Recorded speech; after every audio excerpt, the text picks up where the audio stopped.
Have you noticed the latest ChatGPT update feels, well, a little different? Maybe a little less creative than you're used to? If you're kind of missing the performance of the older models, trust me, you are not alone. And the good news? There's a simple, totally official way to get them back. Let's walk through it. So, a lot of people are calling this latest update GPT-5. And for many, something just feels off, you know? They're finding the creativity isn't quite there anymore. Or maybe the logic seems a bit wonky. If any of that sounds familiar, you're in exactly the right place. And if you are feeling that way, I just want you to know this. You are definitely not alone. Online forums, social media, they were just packed with users who feel like this latest update was actually a step in the wrong direction. So let's get into it. Let's explore what users are calling the GPT-5 downgrade and really dig into what's driving this feeling of, well, disappointment. I mean, a huge wave of feedback has just washed over platforms like Reddit. We're talking about users who really rely on ChatGPT for things like creative writing or complex problem solving, and they're reporting that the results just feel flatter, less nuanced than before. The hype was massive, but for many, the reality has been pretty underwhelming. But here's the thing. This isn't just a vague feeling people are having. Let's dig into the specific issues and, yeah, some of the data that seems to back up these frustrations. Okay, so the complaints really boil down to a few core things. Plus, users are bumping up against these really strict new message limits. A lot of people just dislike the whole one model for everyone approach, and you see constant calls online for OpenAI to bring back beloved models like O3 and GPT-4 Omni, which people felt were just way more creative. One Reddit user really put it plainly, saying the update is, and I'm quoting here, a massive downgrade in creativity even compared to 4.5. I mean, that's a really powerful statement.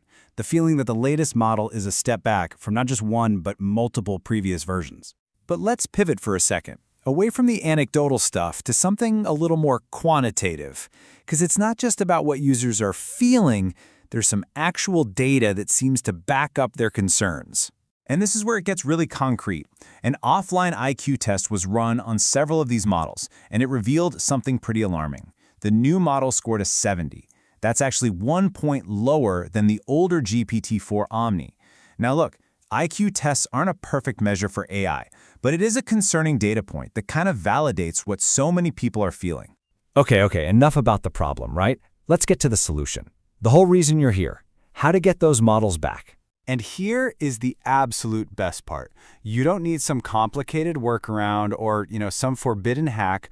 OpenAI has actually provided an official, built-in way to get to these legacy models. It's right there in the settings, just waiting for you. It is so simple. First, you're just going to click on your profile icon in the bottom left corner. Then, in the menu that pops up, go to Settings. From there, on the General tab, you'll see a little toggle that says Show Legacy Models. All you have to do is flip that switch on. And that's it. You're done. Seriously. The very next time you start a new chat, you'll see those legacy models, including the much-loved GPT-4 Omni, available right there in your model selector dropdown. Problem solved. Now, for all you developers in the audience, there's actually another layer to this. So here's a quick pro tip just for you. So if you work with OpenAI's API or you use their playground environment, your options expand even more. You're not just limited to what's in the main ChatGPT interface, you have way more granular control. Through the API, you can call on a whole library of specific older models. This includes really powerful ones like O3 Deep Research, which is great for analysis, or super efficient ones like O4 Mini and the whole 4.1 lineup.